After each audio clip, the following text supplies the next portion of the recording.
Good morning, good afternoon, and good evening, everyone. Welcome back to ASPAC Leadership Academy, Module 4, our absolute final session. I am Reiko Tada, Chair of ASPAC Leadership Academy. I can't believe how fast time flies. It feels like we just started yesterday. Thank you for your passion, your smiles, and your hard work over the past 4 sessions. Let's make the final day the best one yet.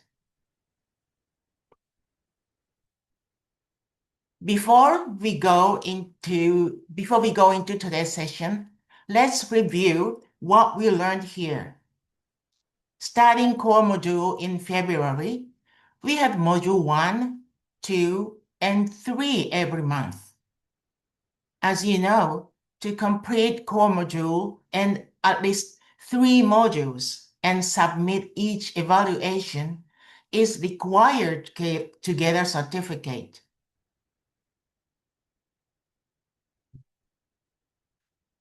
First, I will show you today's agenda. In the first session, you will learn about digital leadership by Eric Chen from Malaysia District. After the session, we have question and answer period. Please post any questions to the speaker in the chat box. After 5-minute break in session 2, past KR President Jane Erickson will talk about youth engagement. We have also question and answer time. Then we have evaluation, the first group photo, and we finish today's module. So, as a kind of warm up, now we have a turn taking photo time. Everyone turn on your camera, and Gigi, could you take a photo together? Thank you. Can you please stop sharing? Okay. Thank you. And everyone, if you're ready to give your 100% today, give me a big thumb up to the camera like this. Are you ready for today's session? Yes. Yes. Okay, then let's start. Good.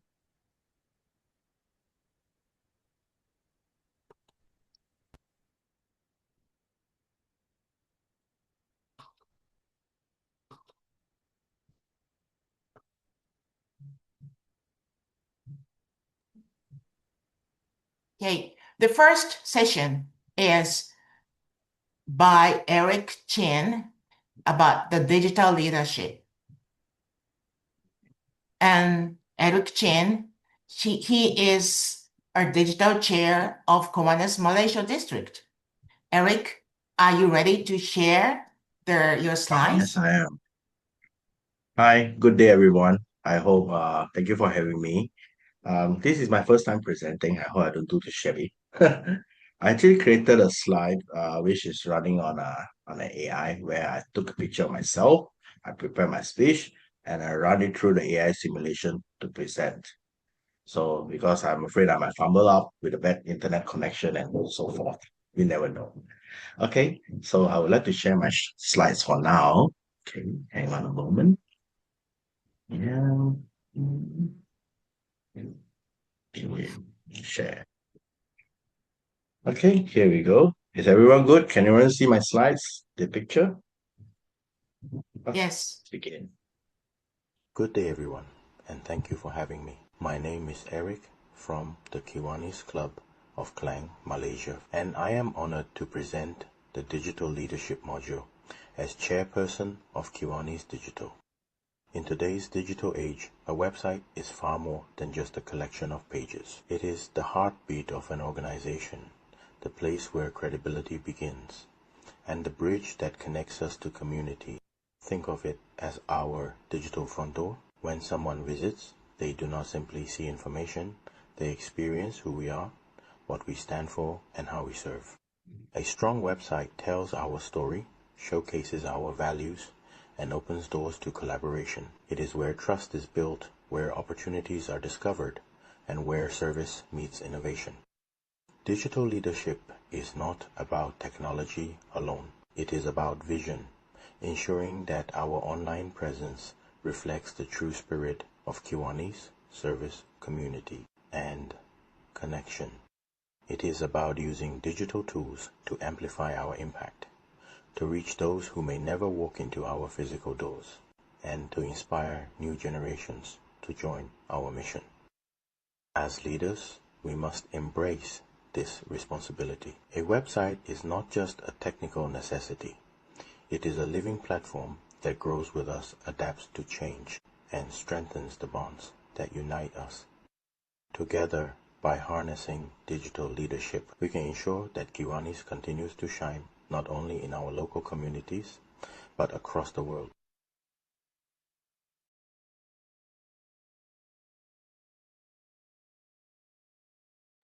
So that's a little introduction about myself. And today's topic, we are going to talk about the Kiwanis power of website.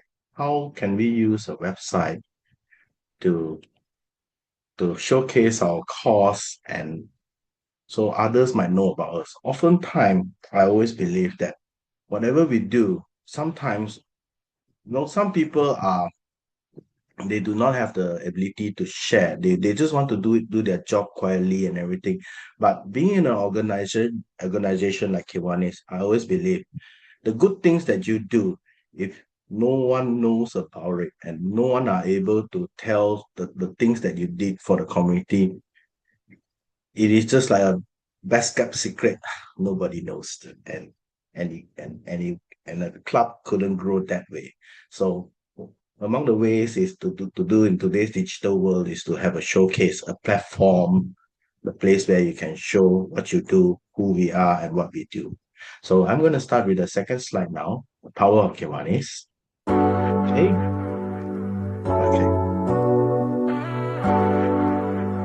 Good afternoon, everyone. I'm Kiwanis Digital, and I'm your AI presenter for today, which means I get to talk while you pretend not to check your phones. Fair deal? Now, I know what you're thinking. Digital tools. Sounds thrilling, right? Okay, maybe not at first glance. But trust me, by the end of this session, you'll be wondering how we ever survived without them. We're going to explore how technology can help us run our clubs more smoothly, connect with our communities more effectively, and maybe, just maybe, save us from the dreaded spreadsheet and reporting chaos. If you've ever juggled multiple events in 1 month, each with its own team, budget, venue, and someone insisting on matching t-shirts, you'll know exactly what I mean. One group's planning a charity run, another's doing a food drive, someone wants drone footage, and the treasure is buried in spreadsheets that look like ancient scrolls. Meanwhile, you're posting updates on Facebook, Instagram, WhatsApp, and wondering if carrier pigeon is still an option. Sound familiar? Then you, my friend, are a community superhero, and today we'll explore how digital tools can help you stay sane while making it all happen.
Rico.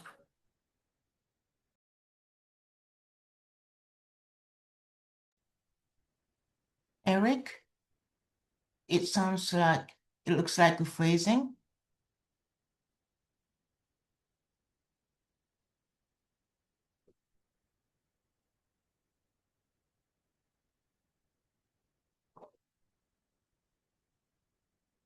Okay.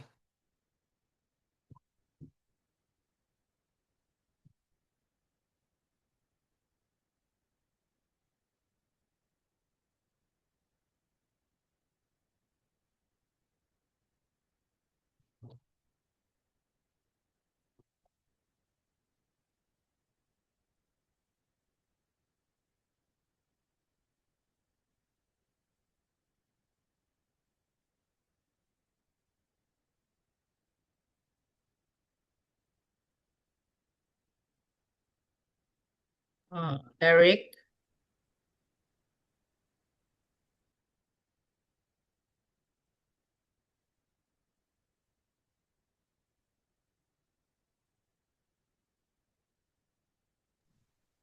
Hello, sorry. Is it working now? No, No, no sound? no sound. It's not playing. Okay. I can't tell which. Hang on a moment. Let's play again. Sorry, everyone. I'm not sure whether y'all can hear me or not. I'm not getting any feedback. But nevertheless, I can only hear from Gigi. Sorry. Let's play again. Today, my topic will be on the power of Kiwanis, the website. So let's play. Let's see whether you all see this then. Sorry.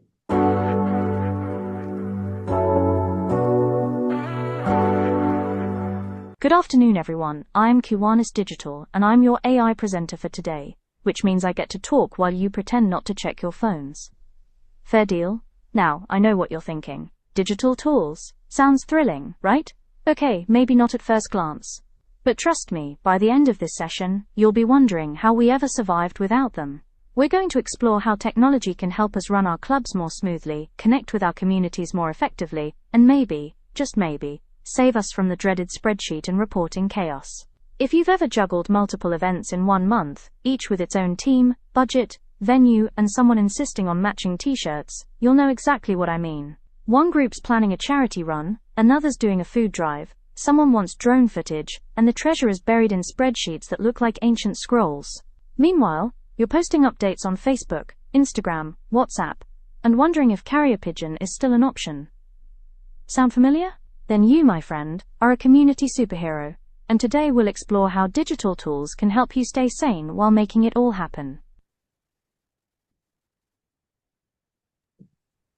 Okay. Can you all see the video just now? Yep. Good. Thank you. So, like I said, the website, well, basically for Kiwanis Digital, we have our own platform. It's a platform that enables us to do many things. Unlike the current trend where people share news on Facebook, on Instagram, or even WhatsApp, these are the kind of information that cannot be retained. And you cannot search back the information get lost, coordination get lost. But through a website of our own, we are able to control the content, the memberships, and even the funds or sponsors donated, and you can even set a calendar to showcase what are the dates that you have meetings and so on and so forth. Okay, let's break down what is the power of the website. Let's break down its power, visibility, and credibility. In today's world, if you're not online, it's almost like you don't exist. A website tells people, we are here, we are real, and we are making a difference. A central hub. Social media is great, but it's noisy and constantly changing. A website is stable. It's the one place where people can always find accurate, updated information about our projects, events, and donation channels.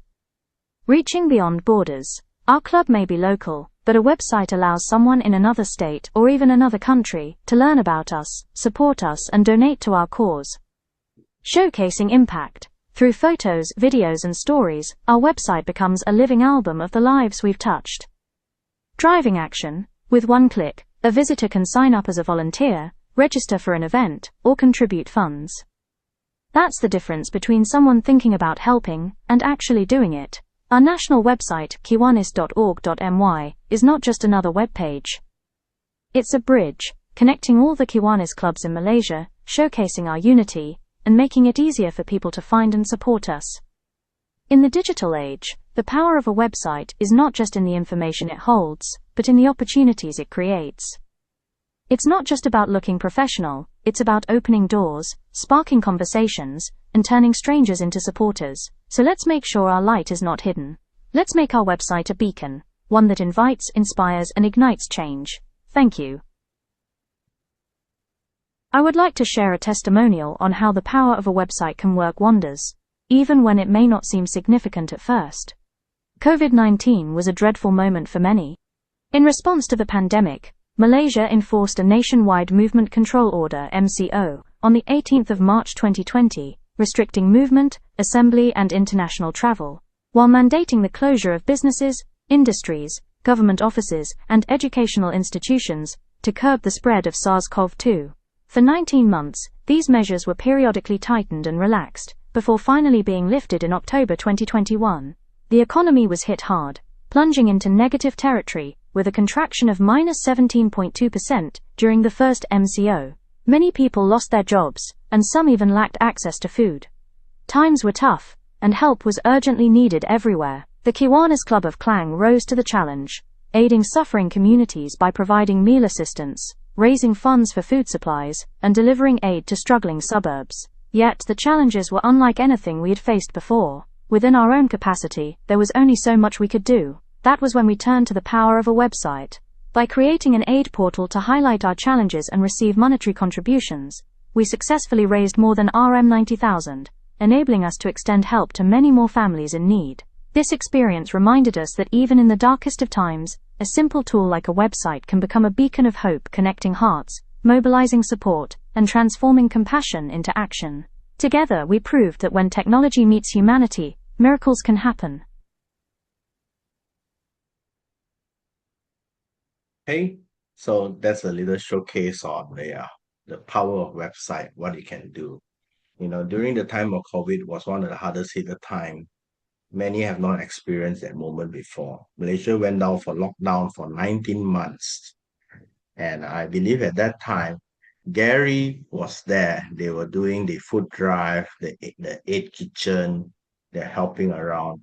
Through websites, we are able to connect to many people. Although most of us were at home, but helps will be able to given out, and a few person have those traveling pass where we are able to take food to help the poor people, those who have no access to food.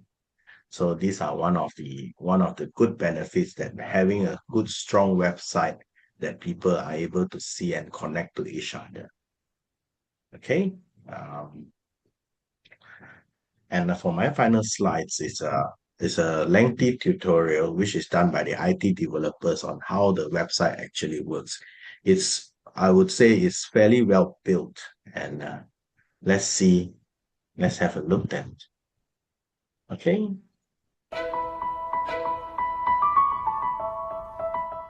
Welcome to the Kiwanis Digital Video Guide. In this tutorial, we will walk you through the step-by-step process of setting up your self-managed application for your club. Before we begin, please ensure your club already has a payment gateway account. Let's get started.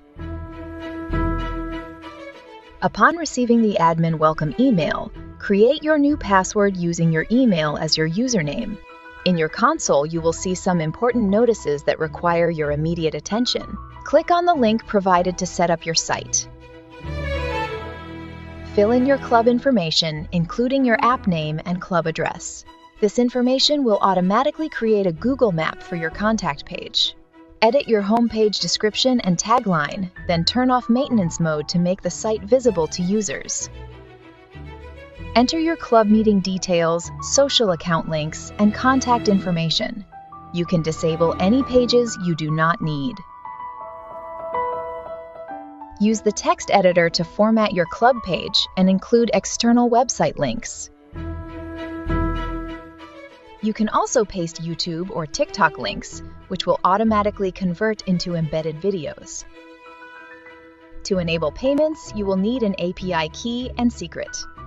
Click on the guide link for instructions. Log into your dashboard. Navigate to Account and Settings, then to API keys and generate your key and secret. After generating them, download and save them securely. Then enter your key and secret. You can exclude transaction fees and add shipping fees if your club offers delivery for items in the store. Google Analytics can be used to monitor the views on your site. Upload images for all your pages and add sponsor logos, which will appear at the bottom of the home page. That's it! Your club website has been successfully set up. Let's have a look at your console. First, you will see a summary of transactions. You can view more chart insights and filter transactions by duration, transaction type, and payment methods. You can view all your transaction details in the transaction list. On tablets and desktops, this will appear as a table. Tap on the eye icon or the invoice number to view the transaction details. To verify the transaction in your payment gateway portal, tap on the payment ID. Let's head back to your console. You can view the description of the transaction, and if you allow shipping, you will notice if the items have not been shipped. You can tap on the email to send an email to the buyer using the mailing function. The invoice and buyer's contact information will automatically be filled in for you to type your email. You can also attach any file with the email. Let's head back. You can view the buyer's profile, and the membership type will appear as guest if the buyer is not a member. Overseas indicates that a non-local credit card was used to make the purchase or donation. Let's ship this item. Type in your shipping tracking information or notes, and the buyer will receive an email. You can see that the item has been marked as shipped. You can also filter transactions by status or search by invoice number. To refund a transaction, simply confirm the refund, and the payment gateway will automatically refund the full transaction amount. To verify the transaction, tap on the refund ID to view the refund status. Refunds may take up to 7 working days. For your newly set up site, it is recommended to test your payment gateway. Tap on the test payment and enter your payment method. Please note that a minimum fee will be deducted for this test. Click on the payment ID to verify the transaction. Now that you have mastered the transaction module, let's add a project to collect donations. First, type in your project name. You can choose to feature the project on the homepage or hide it from the website. Select the preferred donation amounts. Use the text editor to format your text and add live YouTube videos if desired. Next, add and rearrange your images as needed, then submit. In less than a minute, your project is ready to collect donations. It's that simple.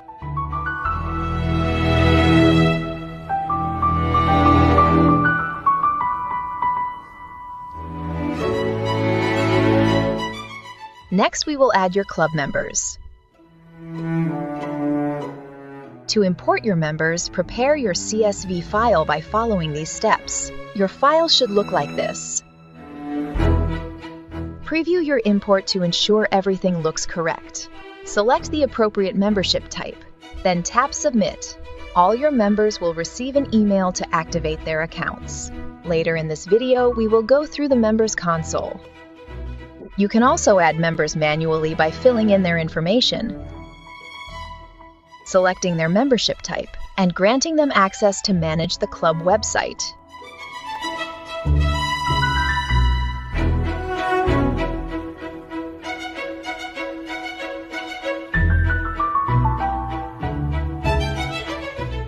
You can also add vendor contacts in a similar way to adding members, but with additional fields for banking information and notes.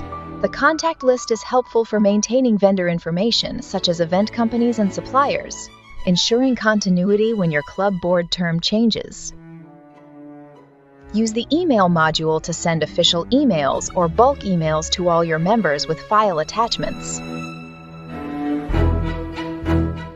A copy of each email can be viewed in the mailing list.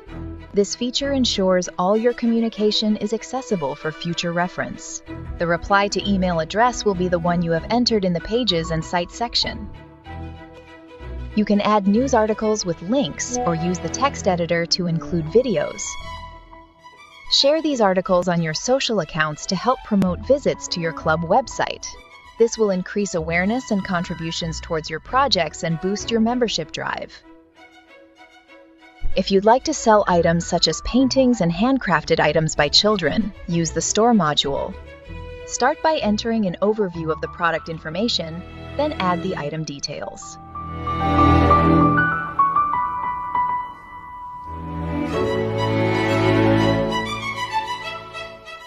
You can add more variations of the product if needed.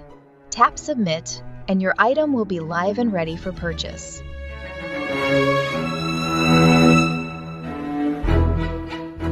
If your item's inventory needs to be updated, simply edit your product with the new available stock.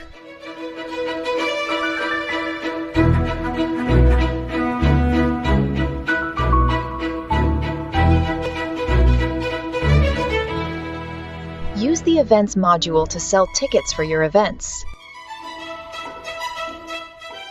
Fill in your event information and description. Similar to the Store module, add your ticketing items information and include any variations if needed.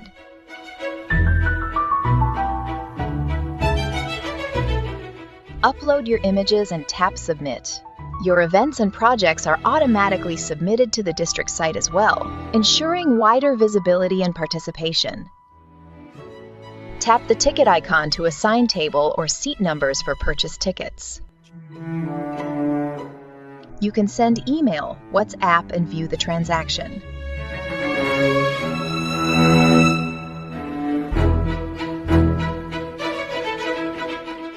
On the day of the event, display the event QR code for attendees to scan using the members' console to find their table or seat number. This helps skip the waiting in line for check-in, providing a smoother experience for your guests. To send membership dues payment notices, tap on the dues link. Select your membership type, the term and the amount, and an email will be sent to all your members. Congratulations! We have covered the club console and all its modules. Now let's log in to the members console. As a club admin, you can switch to your own members console.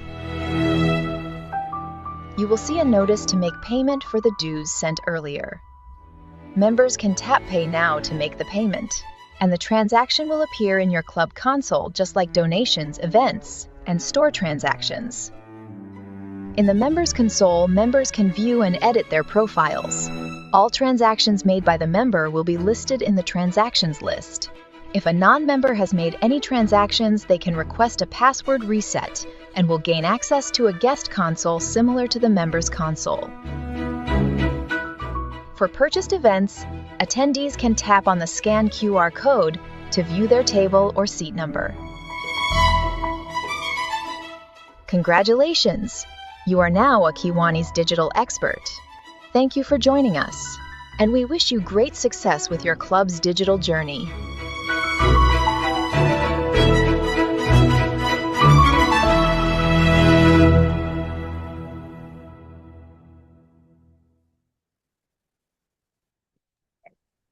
So hi everyone. So that was a little video made by the IT developer of the capability of the website. So I'm open for questions now. Thank you.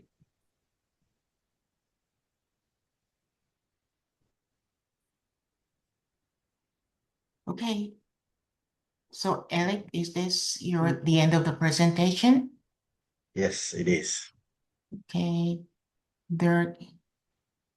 Can you stop sharing? Oh, sure. Can. No worry. Okay. Hello, good morning. This is Alan from Guam. I have a question, Hey, hi, please. Alan. Mm-hmm. Hi. Is the Kiwanis digital and engage separate, or are they the same? I do not understand your question, Alan. How is it engaged separate and the same? In which Okay. matters? The Kiwanis digital, the one that you were saying, is Correct. that a different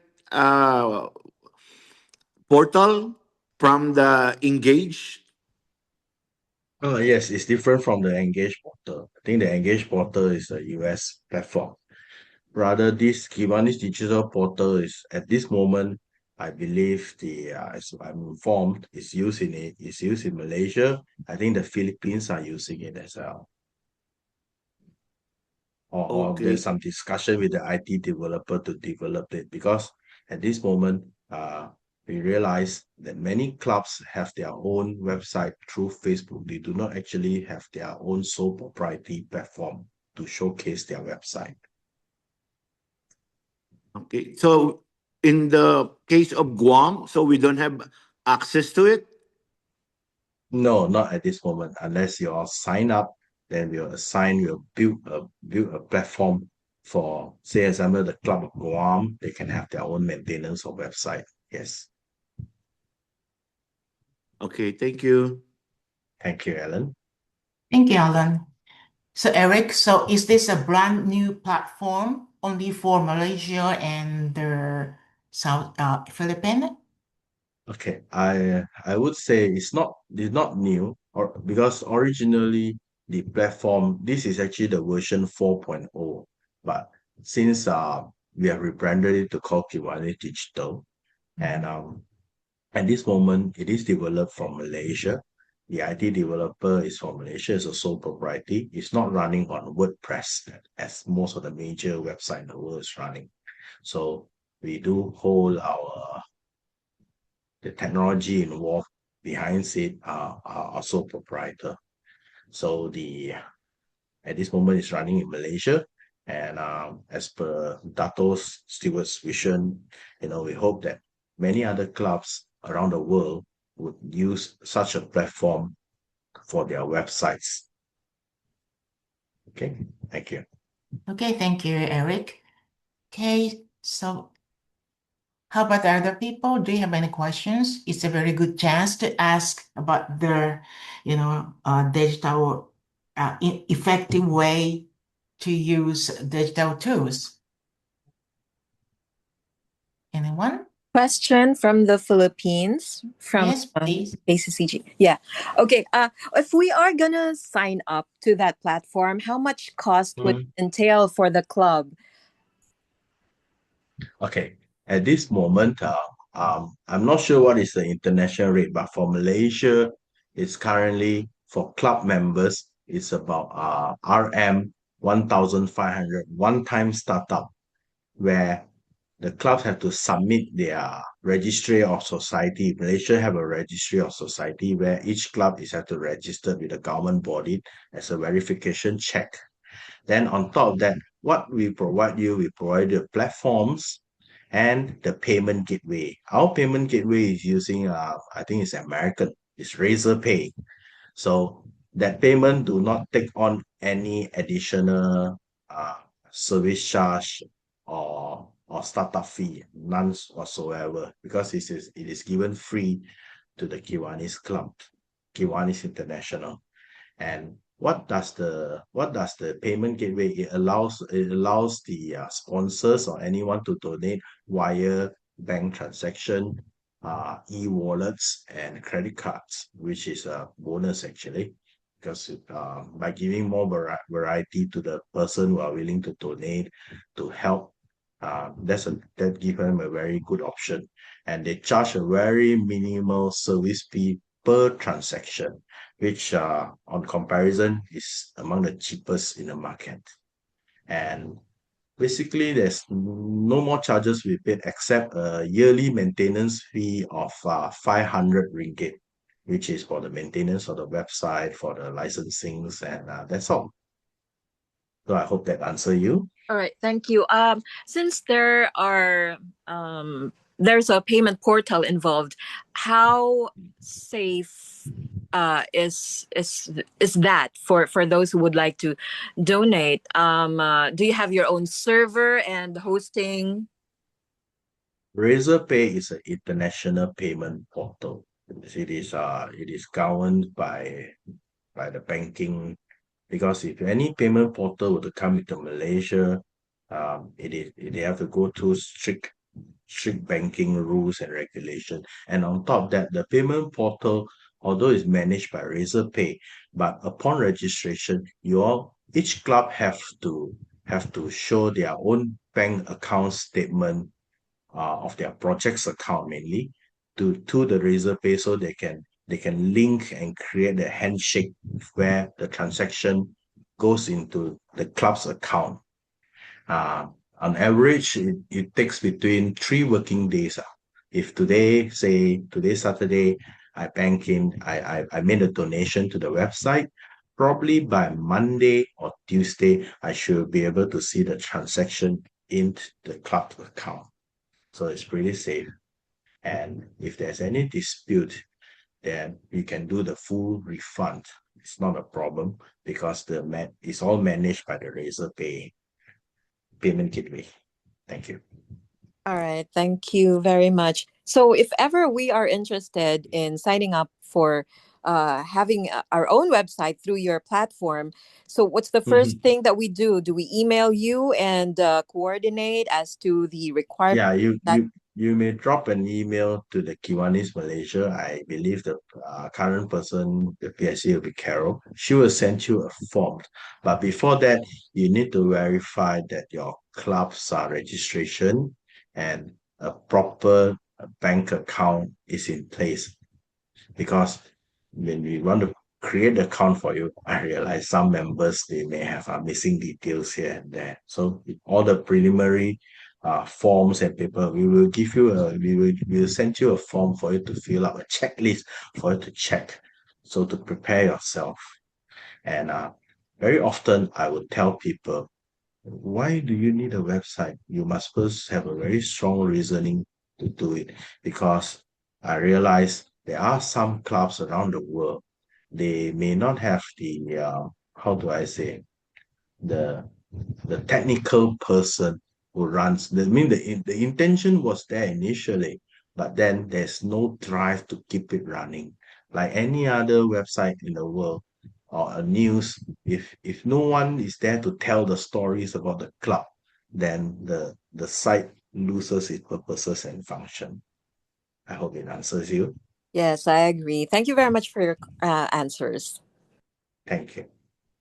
Thank you very much for asking questions. And there in the chat, I can see Eamon from India would like to be shared the link of Sandbox by Eric. Can you do it later? Yeah, sure. Okay. Okay, sure. I will. Please Thank you. share their link. And also, is it okay if everyone would like to ask more the kind of questions to you? Is it okay to email you directly to you and ask questions?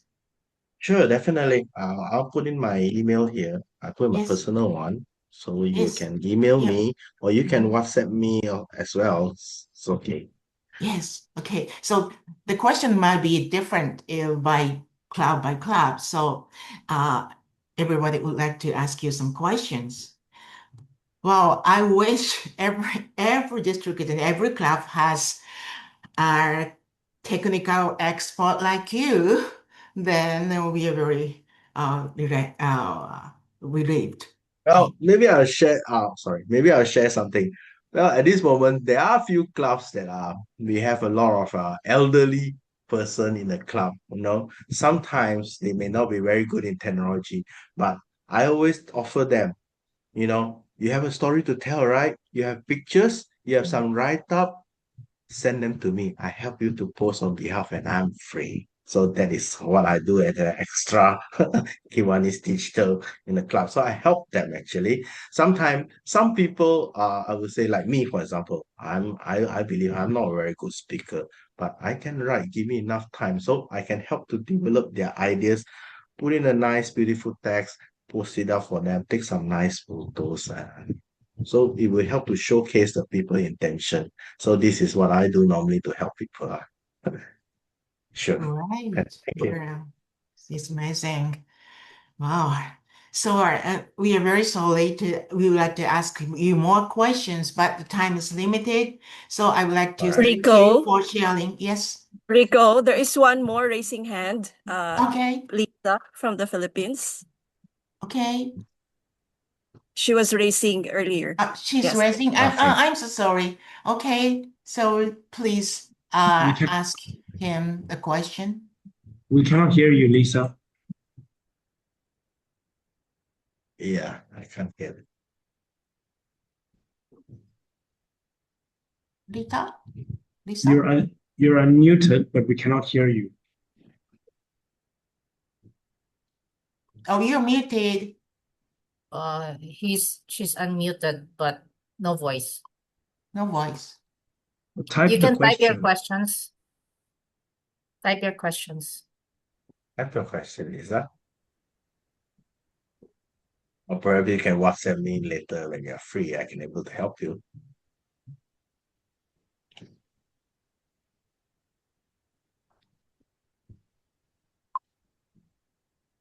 While waiting, can we open camera? We'll take pictures of everyone first, okay? Yeah. While waiting, Yeah, just wait. please show your beautiful faces. We'll just have one for the marketing and communication. Okay. Thumbs up. There's 2 pages, so I have to do page by page. Okay, share Thumbs camera. up for Eric. Thumbs up for Eric. Thank you. Okay, hands up. Okay, ready? 1, 2, 3. First page. Wait. And we have a second page.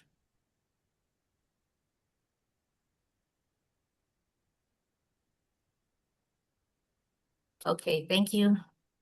There's the question on the chat group. Okay, Eric. Let me see. Okay. Okay, let me just answer Lisa's question. Yeah, Lisa, you can have a unified email domain or a custom email. At this moment, the Kiwanis digital platform, we do not offer digital custom email. But what you can do actually, if you like our governor, Mr. Gary, he did. He signed on a Google account, a domain name for a club. So they can use the club emails. You can subscribe from there and put it in. But yeah, your point actually is good because if you are assigned as a web admin where you take care of the websites or the administration of the cloud, it's better to have a personal to have a public domain club email, which is good. So I hope it answers you. はい。はい、大丈夫だと思います。はい、好きです。はい。はい、わかりました。すいません。ちょっと時間なので。はい。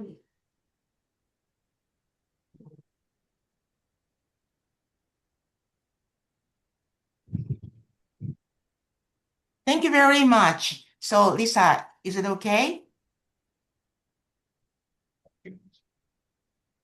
Okay, then if you don't have any questions, I would like to make this gonna be the very last question to Eric. So everybody say thank you and show your thanks to Eric because he showed the effective way to use digital tools and also he shows us power of website. Thank you very much, everyone. Thank you. Thank you, everyone. Thank you.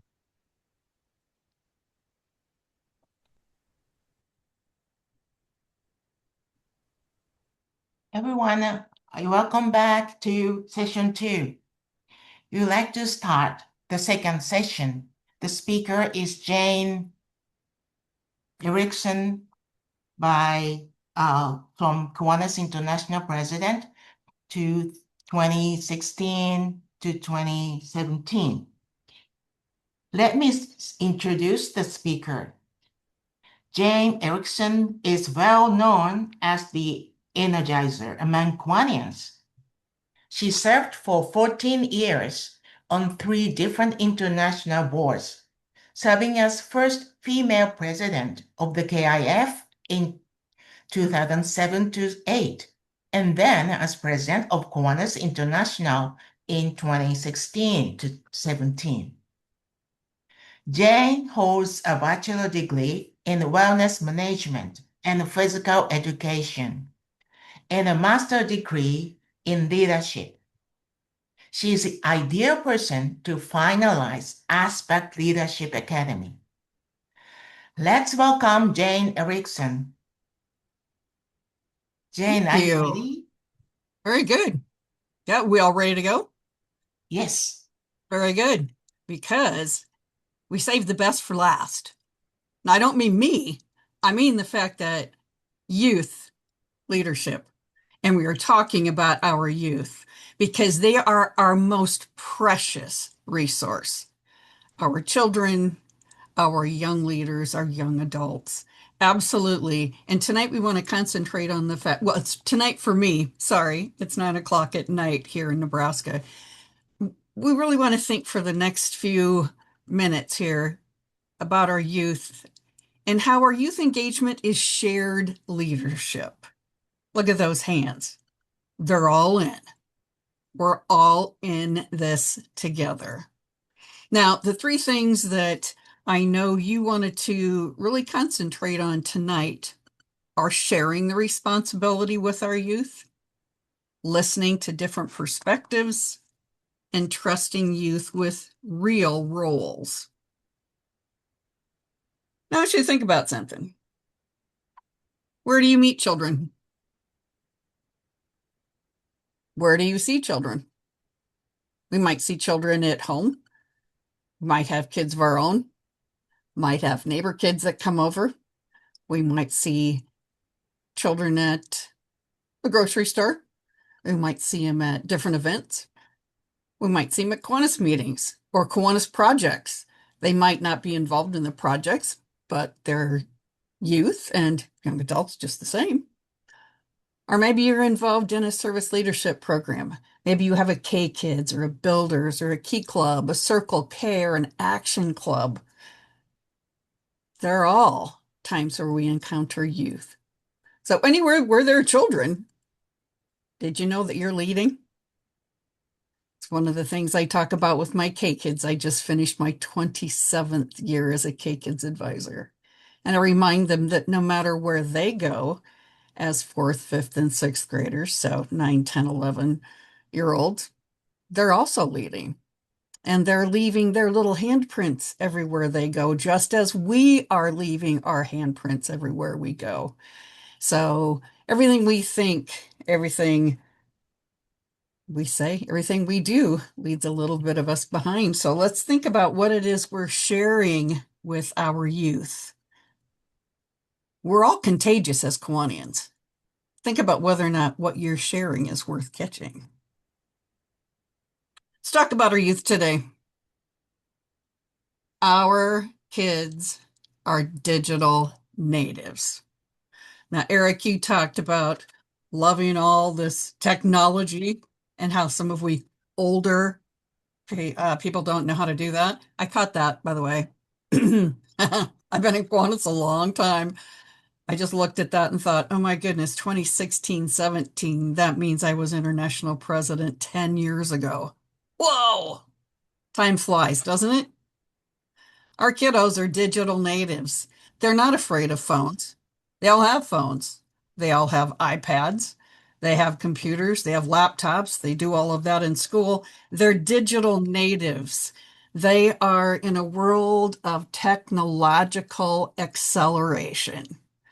Just like the AI that Eric helped present a little while ago, they all know how to do that. That's nothing new to them. Now, there's lots of positives with that for our kids, our youth growing up with that. There are also a lot of things that can be challenges with that. Knowing that the latest statistic says that our Gen Zers, who are roughly about 13 to maybe 28, spend over 9 hours a day on their electronics. Most of them are actually more than that. Our younger people spend even more. And there's some negative things that are happening with our kiddos being online and having that kind of really advanced knowledge and having access to that kind of knowledge earlier and earlier. Now, our kiddos are always busy. They live in a world that's fast, it's loud, it's full, it's demanding. They're involved in sports. They're involved in sometimes multiple sports. They're involved in music and theater and dance and many other things that are creating a demand on them. Their issue is time right now, as it is for all of us, right? Now, this might be the way we look at time and look at how it looks like it's moving fast. This isn't the way kids see time. They see time like this. They live in a digital world. So that's a whole different conversation at times than what some of us live in.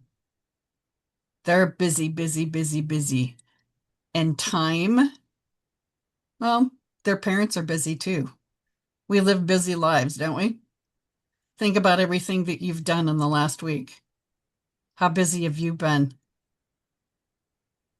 At times, this is who we're working with our high school, our middle school, and our high school students. I looked this up for another program I was doing, and the mental health in the world right now, the needs for mental health and mental health counselors are growing exponentially.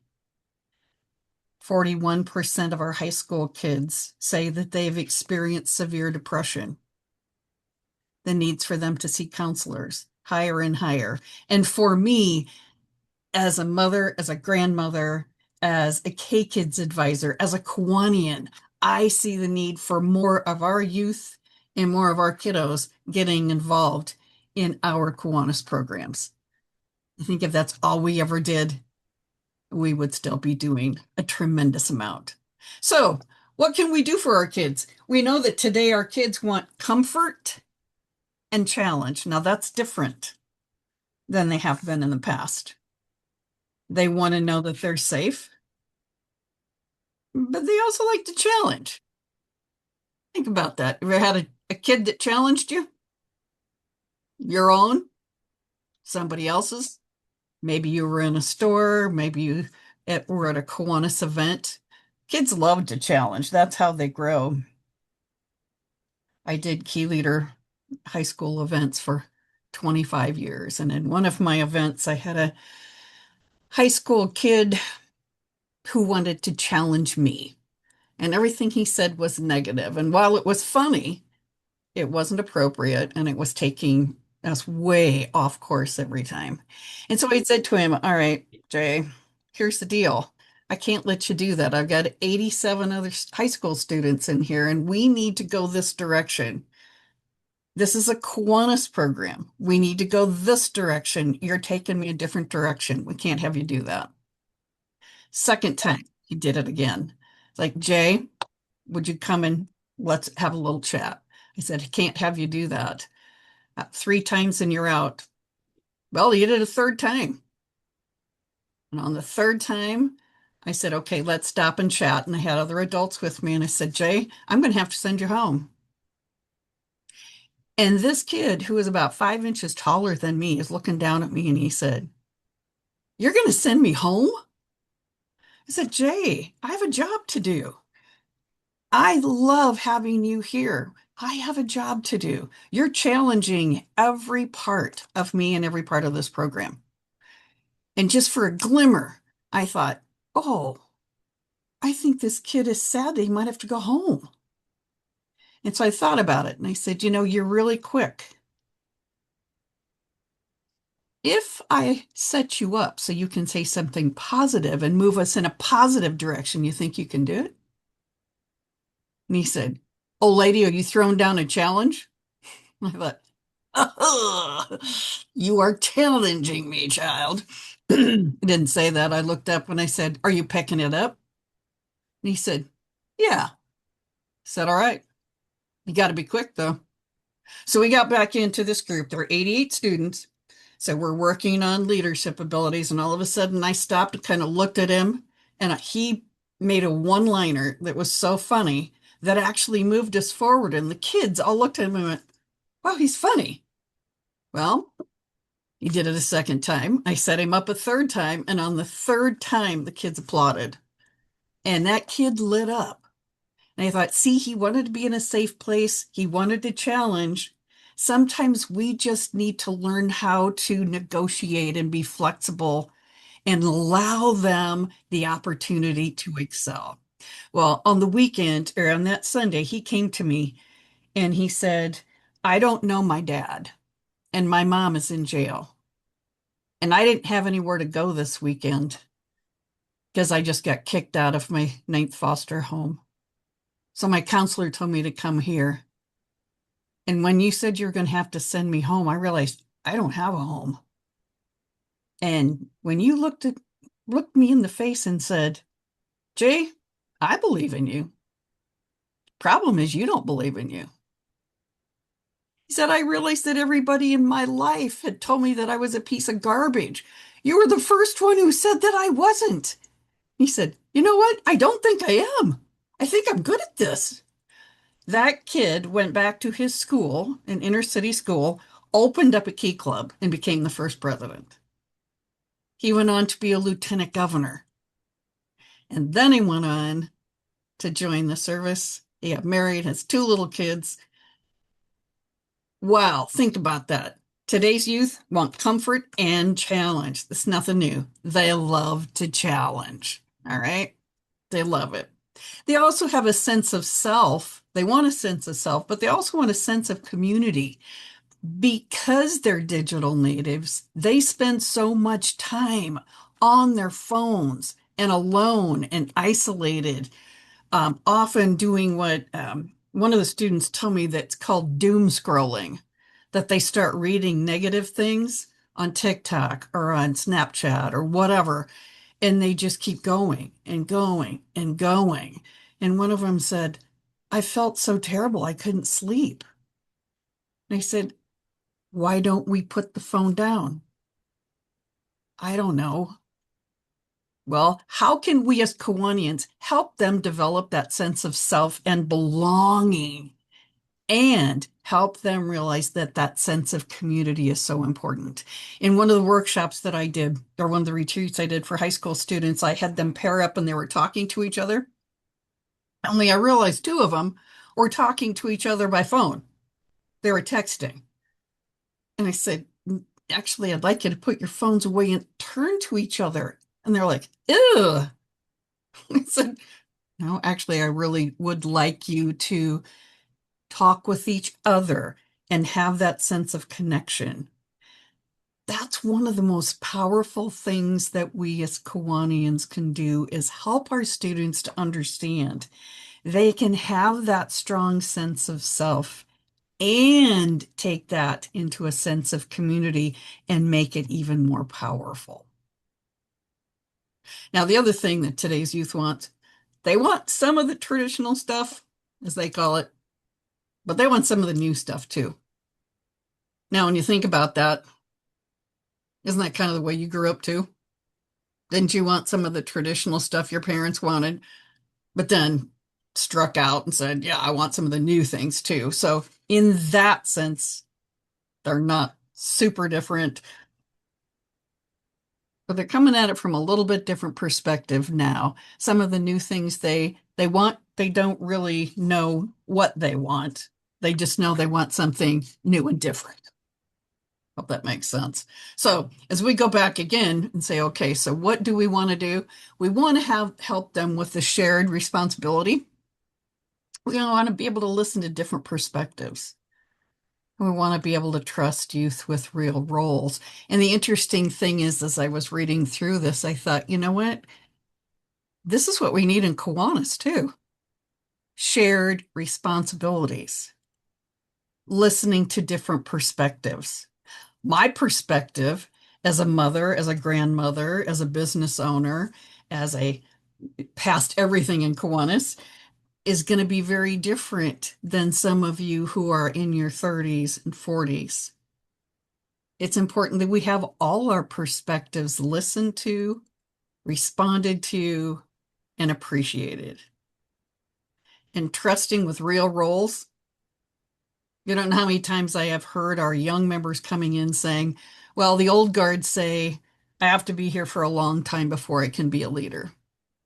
Like, you're leading now. Every one of us is leading all the time in everything we think, say, and do. Every one of us, whether we want to believe that or not, we are. So take a look at this. To engage our youth, whether these are elementary students, whether they're the little ones, the 5, 6, all the way up to 18-year-olds, or whether we're talking about our college students, 4 things: connect, protect, nurture, and develop. Ever heard those before? Look at those beautiful hands together. Yes, I'm a person who loves hands. I love that picture. To connect, protect, nurture, and develop. See, now that connection is pretty cool because that's the first part of leadership. Leadership is about connection. So as we connect, we begin to build these relationships. First thing we need to do is learn their names. The world is changing.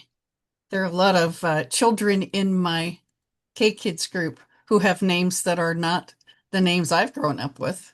They're very different. They're different colors, they're different sizes, they're different shapes, they're different nationalities, and it's wonderful. The first thing is to learn each other's names and call each other by the correct name. So we're connecting. So we connect with our youth. Even my K-Kids who are 9, 10, 11, always the 4th graders are the ones that ask me what grade my kids are in every year. It's like, my kids are older than your parents. So how do we connect? You find a way to connect. You find what's exciting to them. Think about a child in your life. Do you know what's exciting to them? What makes them tick? What makes them smile? What makes them laugh? That's important because you connect with the youth, and then you connect our youth with a project and a cause.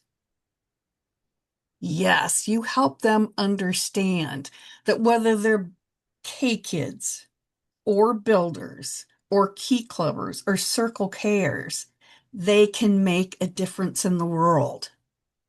I love listening to my K-Kids at the end of their pledge say, and try to make the world a better place in which to live.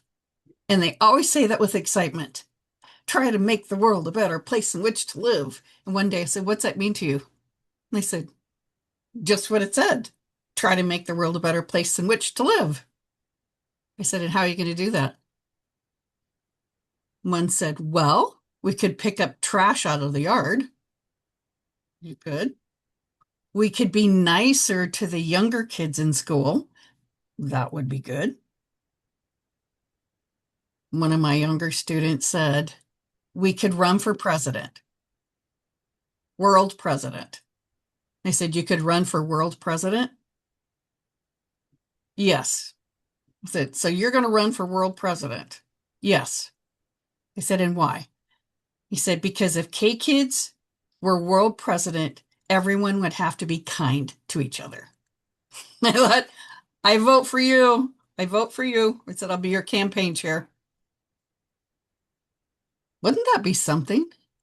If we had a K-Kid for world president, then everyone would have to be kind to each other. I love that. So you connect them to a cause, then you connect to a project leadership, and then you get out of the way. Let the youth own that project and engage in that project with you just helping. It's absolute magic when you watch that. Our K-Kids come and run our Kiwanis meetings. And they do a great job ringing the bell, doing the things that our president generally does. And once they led a project to make cards, and they were get well cards for the kids in their school who had to visit the school nurse. And sometimes they were sick. Sometimes they were just having a tough day. And my K-Kids taught, as they said, the old people how to make cards for them. And I thought, well, we'll work on what we call our Kiwanians, the old people. It's like, great. So, making sense so far. So we're going to connect. We're going to protect. Now, having been the first Kiwanis group, I was on the Kiwanis board when we started writing the youth protection guidelines. I know there are people that don't like having background checks done. I'm going to tell you, I think that's one of the most wonderful things we do, because having background checks protects our youth. It protects us as volunteers, and definitely protects the good name of Kiwanis.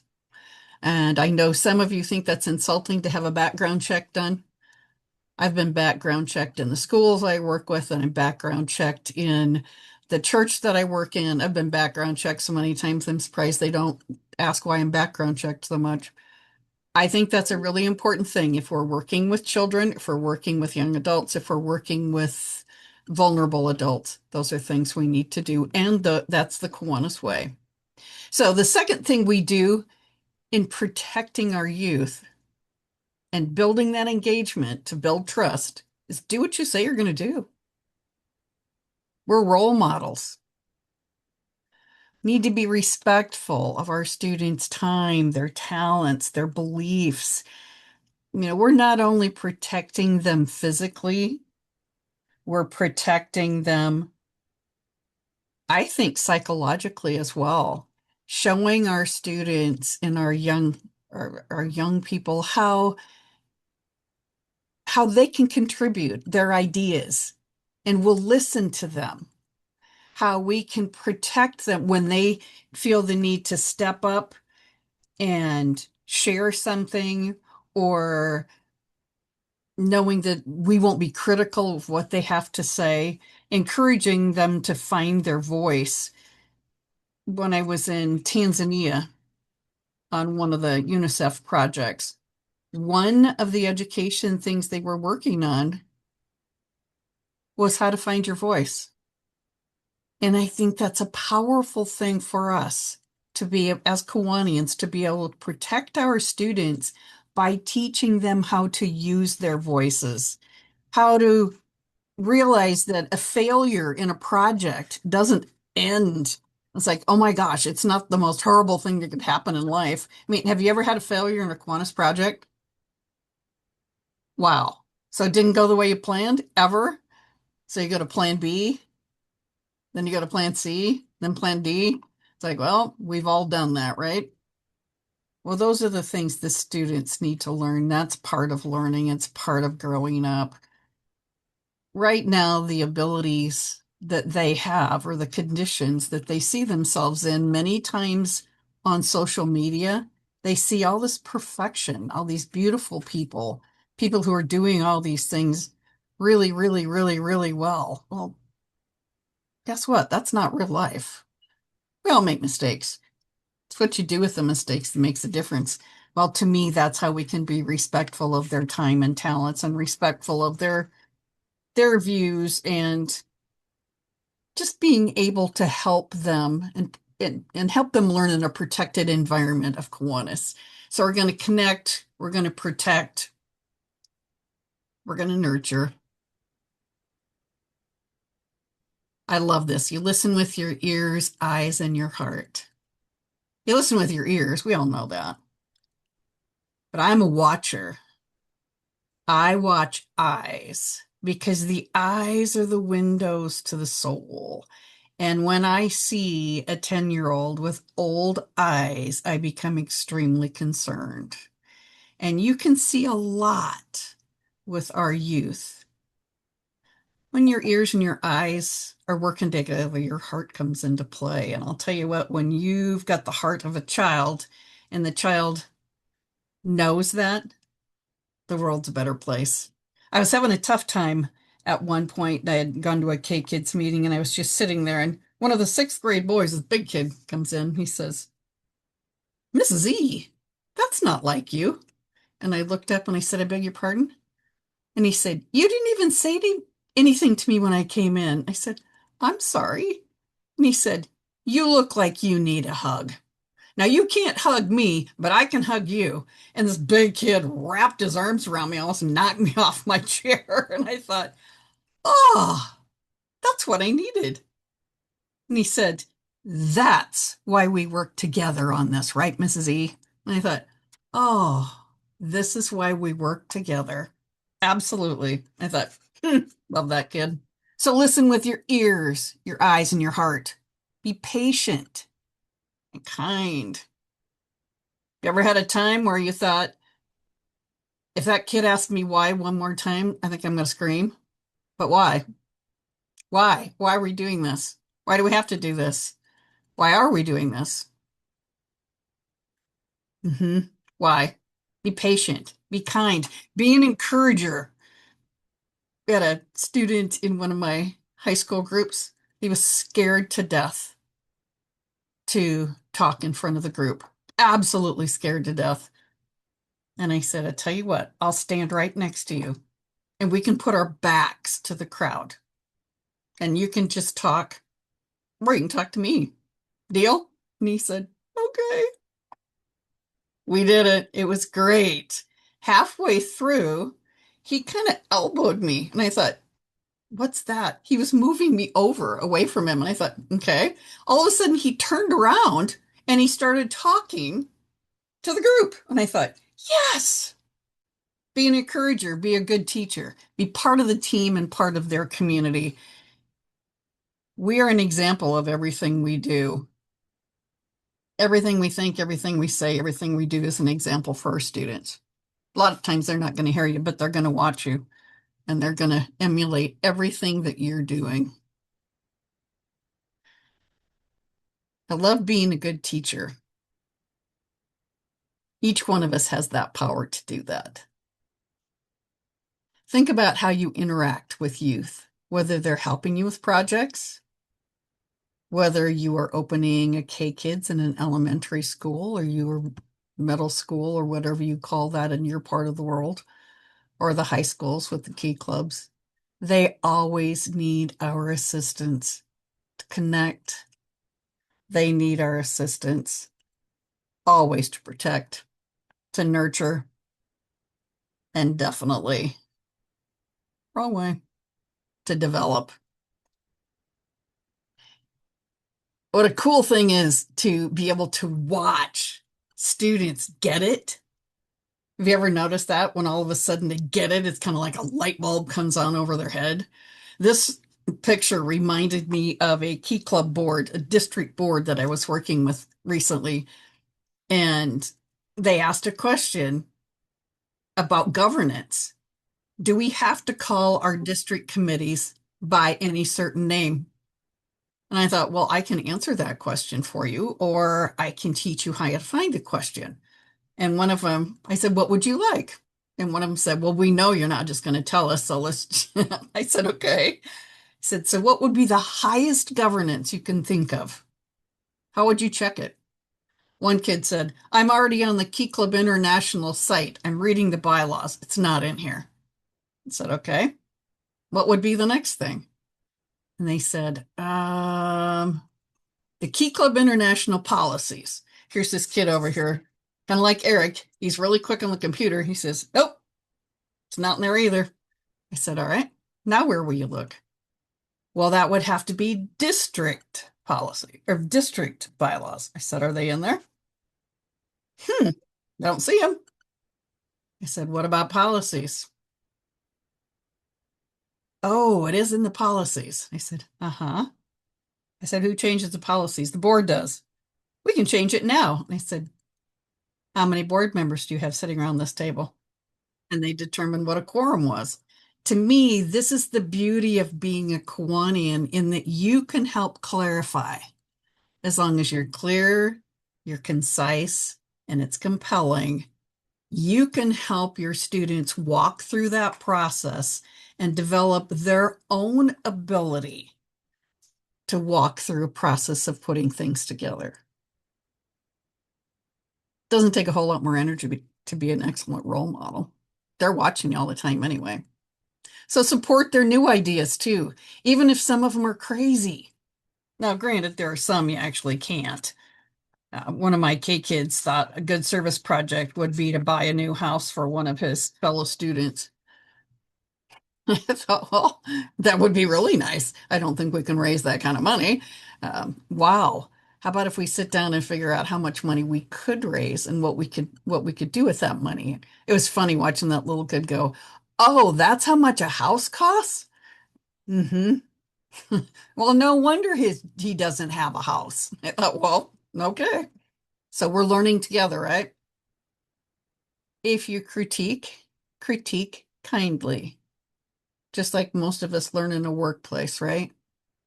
No one likes to be criticized, and certainly never in front of your peers. But there are ways to critique kindly, like taking Jay into the hallway with other adults and saying, okay, let's talk about what's happening when you make these comments. You're derailing where I need to go with this. So there are ways that we can do all kinds of things together to make the world a better place in which to live. And one of the most wonderful things we can do for our kids is congratulate them. Yeah, well done. You did a good job on that one. Oh, wow. Standing up in front of a group of your peers is hard to do. You did a great job on that. Or, you did a great job putting that program together. I learned something new. I learned something new the other day. One of our high school students said, "Oh, Mrs. Erickson, you are such a troll. I just love you." I said, "I'm a troll?" Well, now we also talk about critiquing kindly. I said, okay, I'll bet I'm hoping troll means something different to you in high school than it means to me at my age, because a troll is really big and ugly and has a big nose and warts and big ears and is disgusting. And she said, "What?" And I said, "Is that what you meant to just call me?" She said, "No." Well, a troll to a high school kid in the States means somebody who can say something that's sometimes kind of challenging and sometimes kind of funny and kind of mouthy sometimes and get away with it. I tend to be a little cheeky at times, you can tell. Yeah, I use humor. I try to use it appropriately most of the time. And I said, okay, so you think about that. You just called me a troll. Sometimes we just need to learn each other's languages so that we are not accidentally insulting each one by using a word that means something very different to us than it means to our students. So I'm hoping this makes sense. Whether you have your students helping you build a new park, maybe they're raising money for a new park, maybe you're doing some kind of service project at that new park. On the bottom, you can see that maybe your students are doing a backpack program, or maybe they're helping you collect supplies to stuff in those backpacks for kiddos that need that. They need school supplies. Or maybe they're doing a reading program. Our Kiwanians in the States are big on reading programs, going in and helping the students read. Our kids, my K kids, read to the younger students that stay after school for special care. There's all kinds of projects that we can do together. One of our older Kiwanians, and I love the one about reading to students, because one of my older Kiwanians one day said to me, "I had to go to school to deliver books, and there were kids there." And I said, "At a school? Who knew?" And he said, "No, you don't understand. I don't like kids." I said, "What do you mean you don't like kids?" He said, "No, they're fast and they're sticky. They're also loud." I said, "Why are you a Kiwanian if you don't like kids?" He said, "I'm newly retired. My wife told me to get out of the house." I said, "Okay." Well, guess what? He went back the next week too and read to those kids. And one little boy wrapped his arms around him and told him thank you, because it was the only book he'd ever had. That Kiwanian went back and worked with kids every week until the day he passed away. It make a huge difference. And I'll bet you that little kid that got that very first book from that Kiwanis Club never forgot that. So we can make a huge difference in the lives of the children around us, even if it's a reading program, a playground, a backpack program, feeding program. We make a difference. And here's the big question of the night. What will you do to engage with youth? That's a mirror. Look in the mirror. What will you do to connect, to protect, to nurture, and to develop our young people? It's important to remember that the young people that you're working with now will someday be your doctors, will be your electrician, will be your dentist, will be teaching your kids. What are we teaching them now so they will help teach those who are most precious to us? Youth engagement is incredibly important, and we need to start today, each one of us. It's not somebody else's job, it's each one of ours. So we need to start today because our kids are counting on us. So what will you do starting today? I hope you have questions. And if you do, I hope I have answers.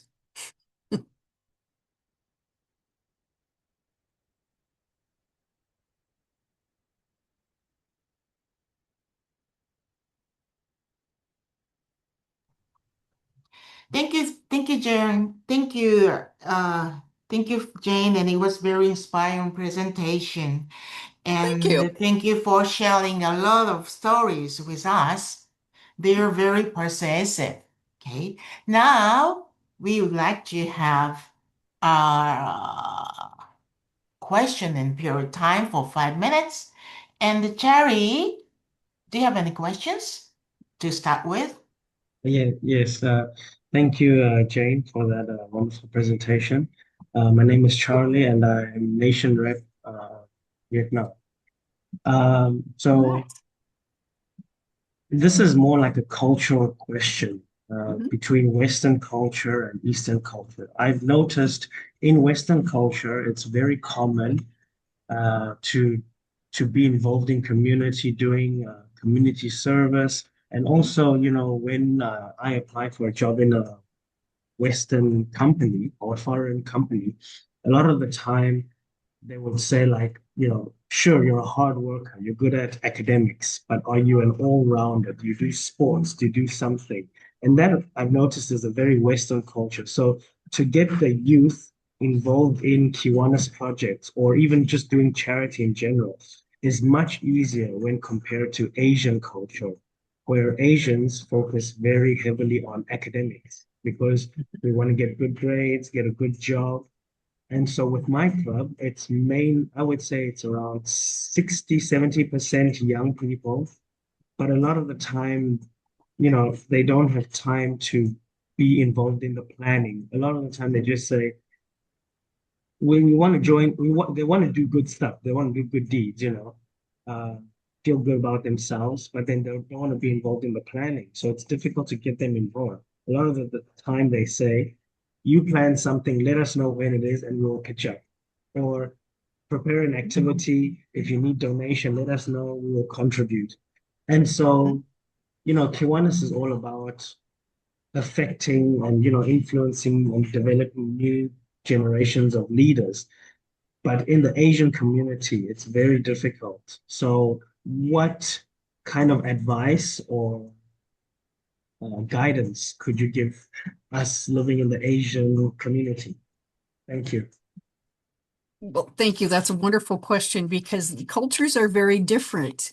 The one thing that holds true across all cultures is that Kiwanis helps weave the very culture of a community. And so when you help them understand that their ideas help grow what they're doing. So I know they don't want to do the planning, but when you find out what they're passionate about, they may very well want to come in and help with that planning. When you find out, wow, here you can use some of the skills that you use at work and use them in a way that makes the community better for all of us. It's all about that connection. Leadership is about connecting in relationships. Once you have that relationship, you kind of, okay, this is going to sound terrible, but it's kind of sneaky intentionality that you kind of play into that so they can realize then that they too can step in and practice some of the leadership skills in Kiwanis that may very well better their job performance. Does that make sense? I mean, that's one of the things that we always encourage is saying, wow, here you're in a protected environment because we can help you do some of these things. Where at work, you're expected to do all of that. And in many cases, you hire for attitude and train for skill. And I think we're going to see a lot of that changing around the world as well. So I hope that helps a little bit. No, thank you. It did. I never thought about, using what you mentioned about their skills, right? They work at a company, they definitely have certain skills or abilities. And I never thought about like finding people with specific skills which they could, further develop. But that was a good point. Thank you. Because it really does make a difference. We have people from one of our cable companies that come and work with us because when they actually come in and look at how to put together a service project, it helps them in project management at work. So it's a nice perk. So thank you for that question. Appreciate it. Thank you, Jerry. Okay, is there anyone who has a question to Jane? It's fun seeing the faces on here I recognize and lots of new faces.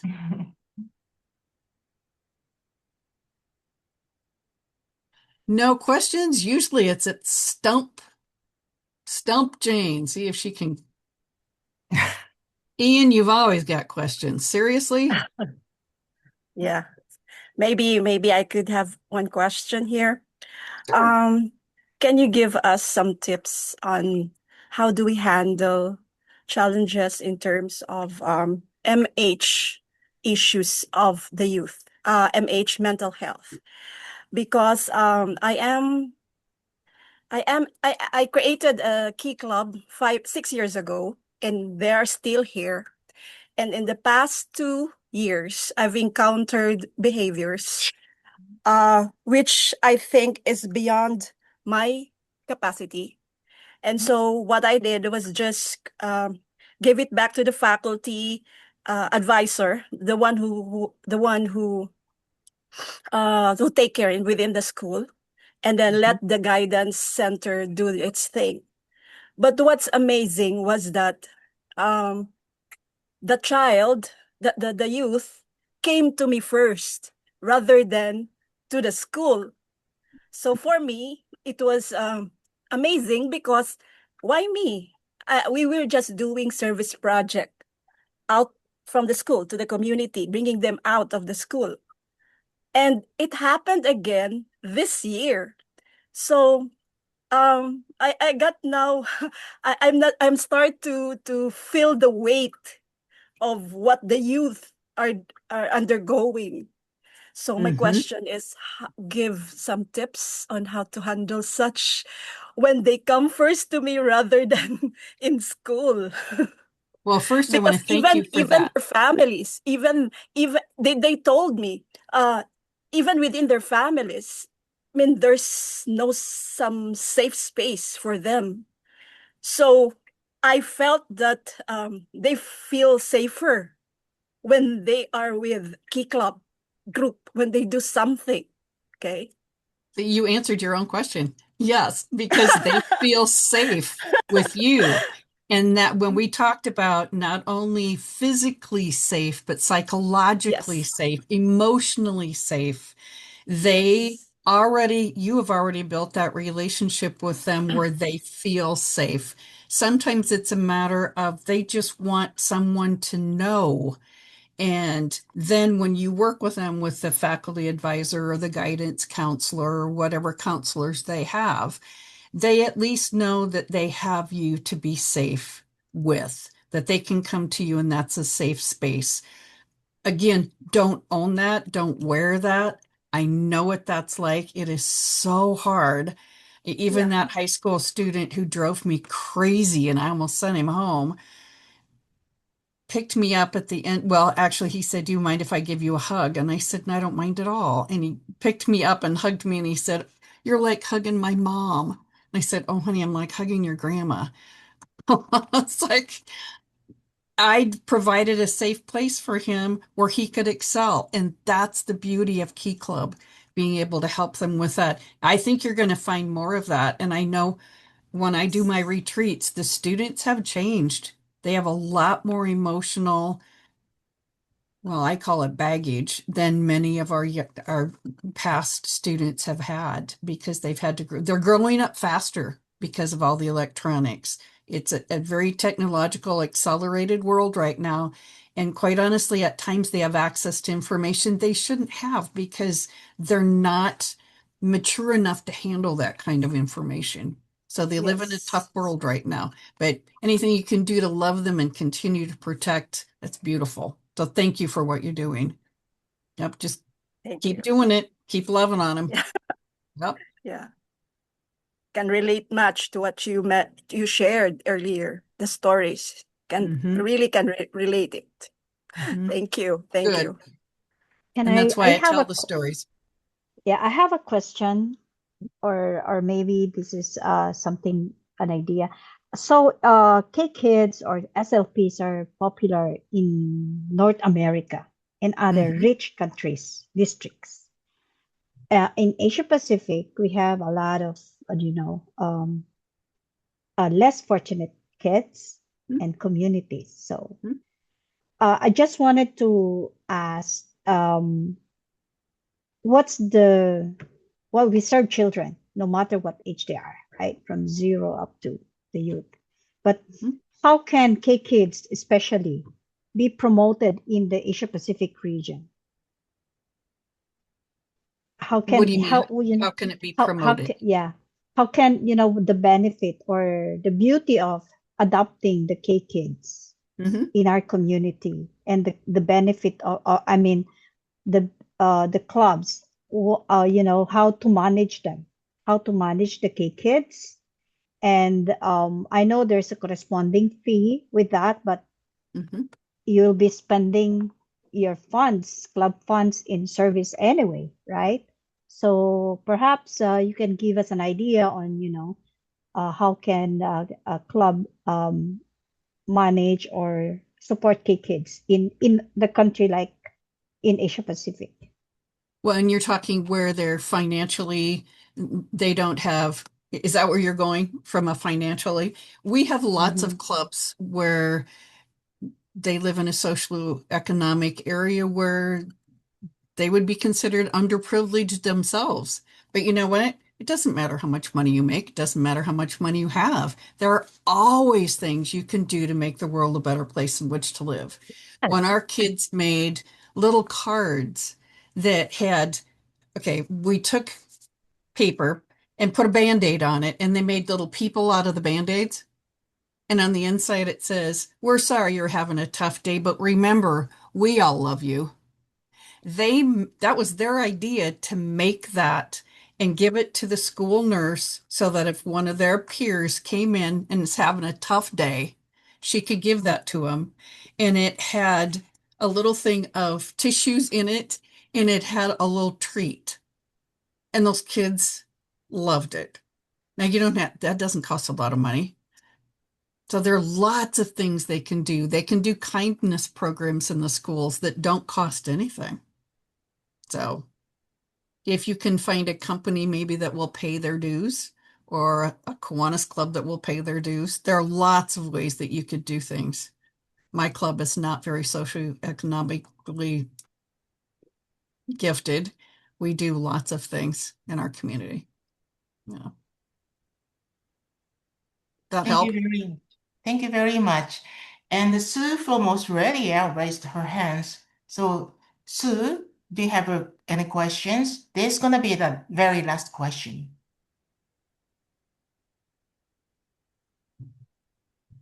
Sue? Is that Sue Kimberly? Okay.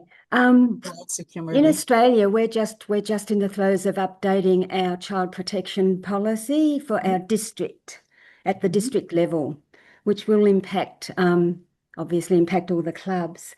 I'm not sure that our policy would enable us to actually connect and nurture and develop kids to any great extent, because one of the key elements of the new policy is that we'll only have incidental contact with children. And I'm just not sure that that's not at odds with what you're talking about, Jane. Yeah, tell me what that means, Sue. It means only through things like through activities like bunning sausage sizzles. Terrific Kids programs are okay because you go into the school and you're there with a whole lot of other people and you just present a certificate and maybe say congratulations to the child. You don't have an ongoing relationship with that child and you're not in a supervisory capacity in any sense with the child. So I'm just not sure how we won't be in a position to develop a relationship with the children.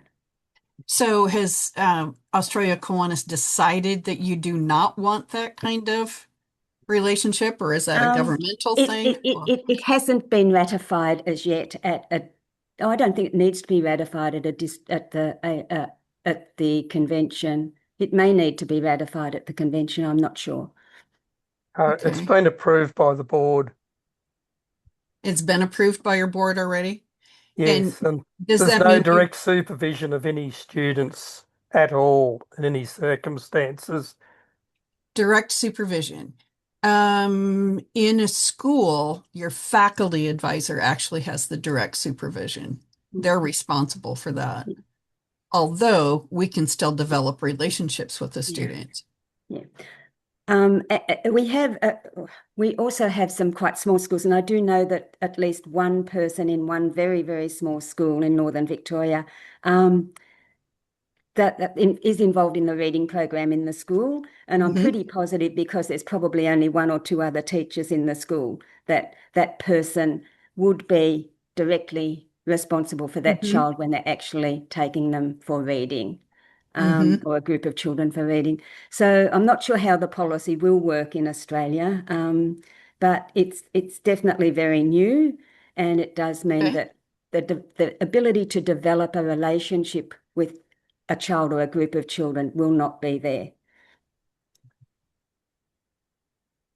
Well, my first response is to say that's actually pretty sad, because that's what you want to do, is develop those relationships. Now, it could very well be that the way it's written makes it sound more restrictive than maybe what it is, because the schools are still responsible, and the SLPs, those faculty advisors, are the ones who are directly responsible. We are seen as assisting, and I think maybe that looks a little bit different in the way that that is written in Australia. Have you checked that?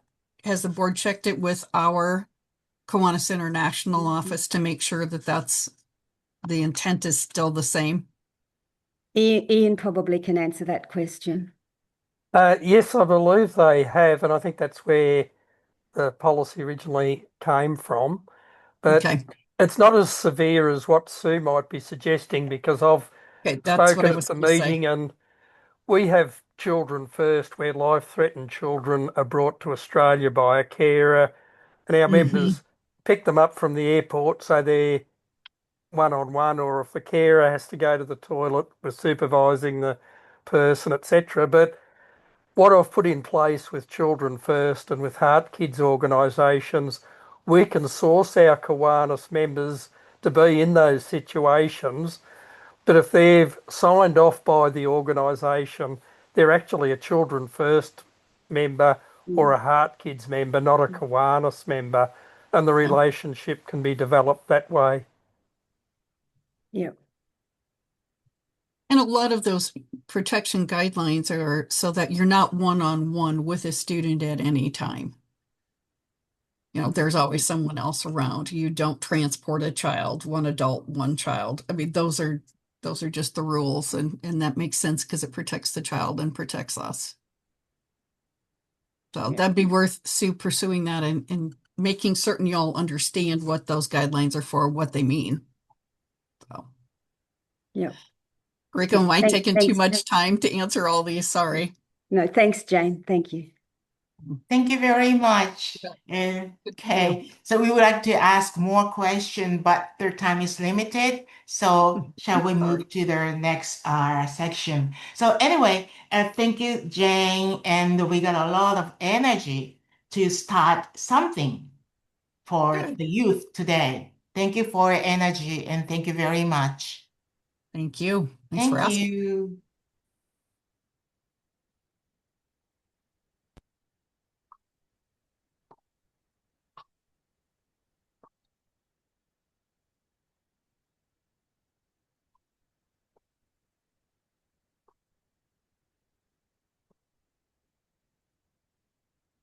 Okay, here we would like to have the post-session evaluation, and I hope you will answer in this evaluation in 2 minutes.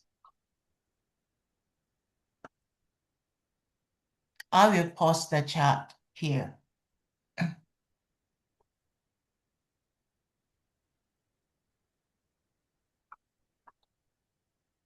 Okay. Everyone, please post your evaluation in 2 minutes. Thank you.